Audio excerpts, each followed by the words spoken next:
You are. I'm Casey Hamilton. I'm the head baseball coach here at the University of Pikeville. I've been here for a little over a year. Still haven't had my full season, so excited to get that running this year. Yeah, we are excited to watch you coach baseball, let me tell you. Well, let's go backwards. When you were a kid, what in the world did you want to do when you grew up? Well, obviously I want to be a professional baseball player. I think I saw the writing on the wall my senior year of college. I had a really good college career, and it was just one of those things that my dad has been a high school baseball coach in the state of Kentucky for over 38 years. He's won 2 state championships at 2 high schools. One of the first coaches to ever do that. He's in the Hall of Fame in the Kentucky High School Athletic Association. He's a Hall of Famer at Morehead State as a baseball player, so it's kind of always been in my blood. Now, did I know I wanted to coach? No, because I always thought I wanted to play. But, it comes a time when everybody's life is an athlete that, you can't do it anymore. So the closest thing you can do is coach. And I'm very competitive, and that's the way that I get it out, is by coaching. Yeah, so when you were a kid, what was the player you wanted to be just like? I always had I was always a big Barry Bonds guy. Yeah. I still think he needs to be in the Hall of Fame, but he was my favorite. He's a left-handed hitter. I was a left-handed hitter. When you say who's your favorite player, I don't really have one just because I like them all. Who's your favorite team? That's what they ask me all the time. I don't care. I just want to watch it. You just want to watch good baseball. That's great. And as we think about dream jobs, would you say you're working your dream job, or what would be the dream job out there? Well, I'm a big believer in be where your feet are. So the University of Pikeville is my dream job. That would be wherever I'm at. I don't come into a job wanting to look for another job. This is a great place, a great town, great university, great athletic director. Everybody's been great so far. So this is it. Like I said, be where your feet are. I really believe that with our players too. And, you're playing for the University of Pikeville. You're getting an education for the University of Pikeville. Why would I want to think about doing it somewhere else? Well, I'm glad to hear that. So if the Yankees call, I'll know we may be able to keep a hold of you. Oh, that might be something. Then we're looking at dollar bills. Yeah, very different, right? So you mentioned a little bit about your senior year of college when you started kind of reading the writing on the wall. Was there anything else that happened to kind of spur you on the path of coaching? Well, I was an exercise science major, and I really like strength and conditioning, nutrition, stuff like that. Those were really what I liked to study. As far as anything, what you like is what you're going to do. I didn't like English, so I probably didn't make good grades in English. I didn't like math, so I didn't make good grades. But in my major of kinesiology, exercise science, I did really well. I thought about, doing a grad for a strength and conditioning program, maybe being a strength coach at a college or something like that. And it was weird because I got my master's in teaching. So I've also taught special ed. I like it, and I was always with the disciplinary part of special ed, not the disability part. So, you can take kids who have trouble in the classroom and, say, hey, let's do 10 minutes of work and then we'll go to the weight room. Or let's do 10 minutes of work and we'll go, play some basketball, do stuff like that. So that, in my way, is also like coaching, just because, it's hard to keep guys out here, if they're not doing anything, engaged and stuff like that. So keeping, those kids engaged while I was teaching also is kind of coaching them up in life, saying, listen, guys, there's some stuff that you don't like to do, but you gotta do it to get the reward. And there's stuff that I don't like to do, but to get the reward, which is win, we have to do it. Mm. So using all kinds of different parts there in what you're doing right now. Maybe I should have been a psychology major. Yeah, maybe that could be another career path, right?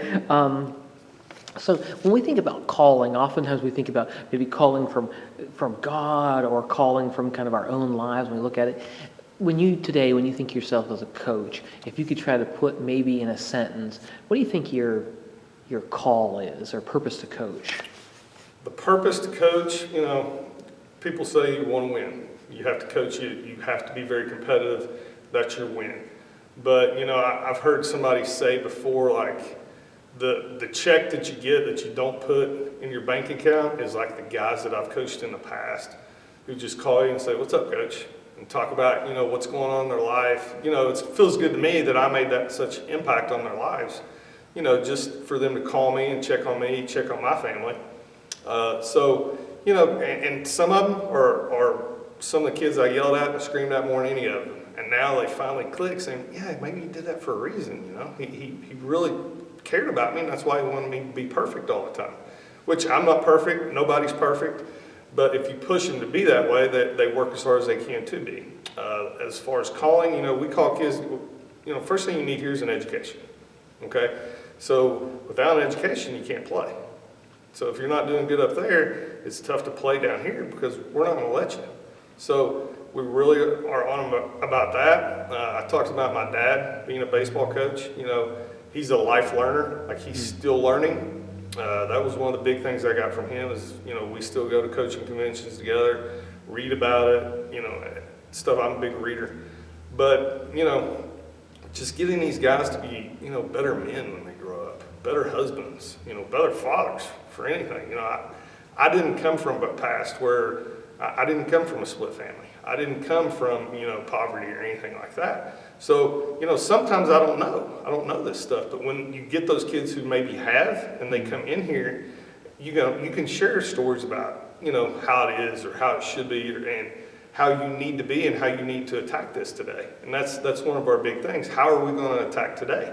And, I still have guys who say it all the time. They'll send me a text, attack today, just from guys from the past. And it's so cool to feel like, and that's why I said it's like one of those checks you get that you can't put in the bank, but it feels good.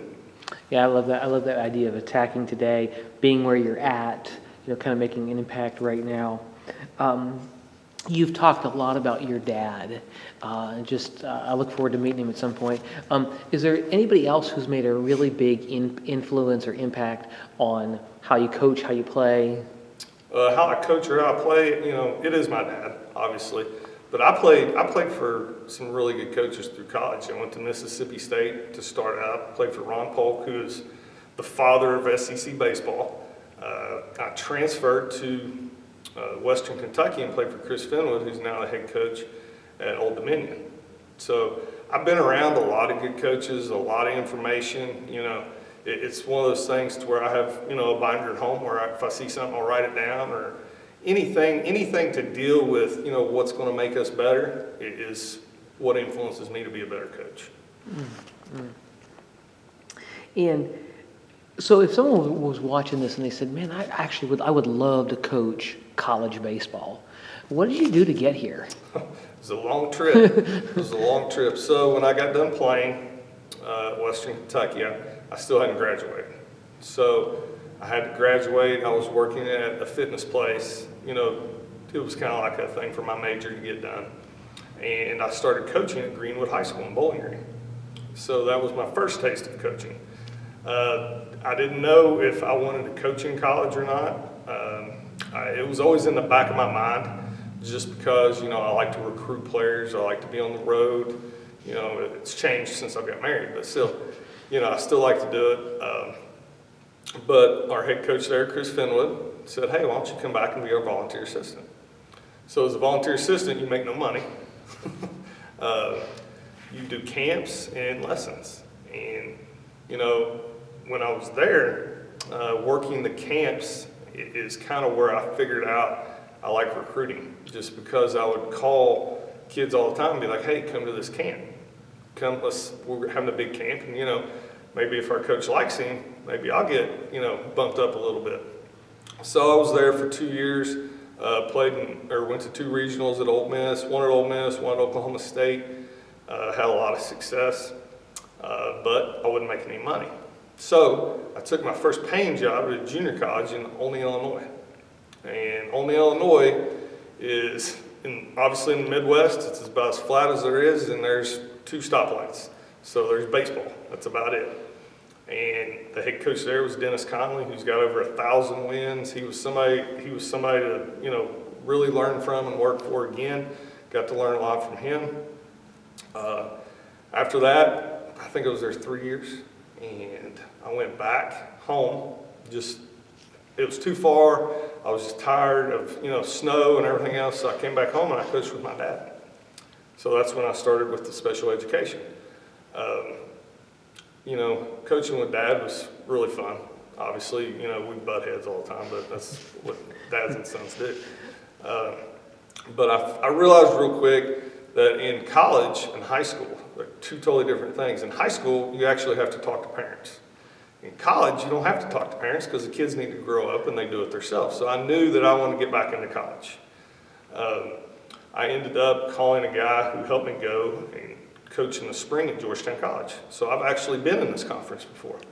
So I coached a semester at Georgetown College, went to Owensboro and coached the Owensboro Oilers, which is a college summer league. From kids all over the country come to Owensboro, you travel, it's a great time.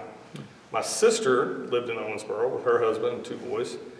And it was funny, the coach at Kentucky Wesleyan, who I knew a little bit, would always come to the games. And he would just watch, I guess just to watch, I don't know. And after one game, he walked up and said, "Hey, I got a spot for a recruiting coordinator. Cheers if you want it." So I took it, and it was the best move I ever made. I met my wife there at church, and RCIA is where I met her. She was actually a teacher at RCIA. So that's where I met my wife, and had 3-4 years there. And this job came open, had no idea it came open. Didn't know. It's a really funny story how I got this job and how everything revolves around in a circle. I had my science teacher and basketball coach from high school call me and say, "Hey, are you interested in being a head coach?" I said, "Yeah." "Well, but not at a high school, I want to stay in college." He goes, "Yeah, it's at a college." So I never put 2 and 2 together until Kelly Wells called me. And then I figured out that because the science teacher married Kelly's sister.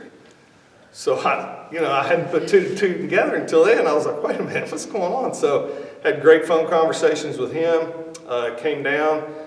I think I told Gary Justice this yesterday. I said, I don't know if I got the job. I think it went well, but I don't know if it went well. So we were sitting around, and he called me and offered me a job, and I think I took it right away.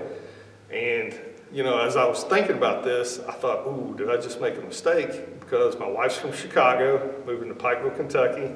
We had just had our daughter. I said this to him yesterday too. I said, did I want to bring her down here and her have an Eastern Kentucky accent like I do? But it's been the greatest decision I ever made. And Pikeville's, it's a great place to be. The town's awesome. The people are awesome. The university is top notch. Oh, that's, I love how you highlight the fact of these moves that you make that, have all these other implications that you don't even see. Yeah. I mean, you're just moving because that's the next step, right? And how you climb the ladder, but then, you meet your wife and all these other really cool things that happen. I never thought I would be in Owensboro, Kentucky. You're right. And then Pikeville, Kentucky. Yeah. So I guess the other question would be, for you, what would you say would be maybe the most important moment of your process? What's the step that you would say that everyone really needs to take if they're going to get to that next level? The step that you need to take is you got to realize that in this job you can't be in it for the money. That's not what it's about. This job is to be a servant leader. It's to help our guys become, like I told you, better men, better husbands, better fathers, and to realize that we do this, coaches make more of an impact than almost anybody. And what they see us do is what they're going to do.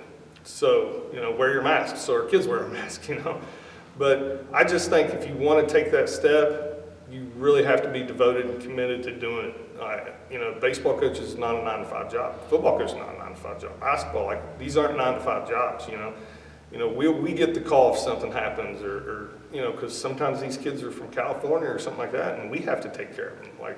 We are an extension of their parents when they come here. And our job is to keep them safe, make sure they're doing the right things, and just teach them a little bit about life. Winning's great. I want to win more than anybody, but at the same time, there's more to it as a college baseball coach than it is maybe at another level. Yeah, I just have that sense in your life about winning with excellence. You want to win absolutely, but you want to do it with excellence and have our students perform well. we really appreciate the sacrifice of, like you say, the way beyond the 9 to 5 life of a coach and how you're investing in our guys. And we are better because you're here, so we appreciate that. Well, thank you. And thanks for your time. Yeah, appreciate it.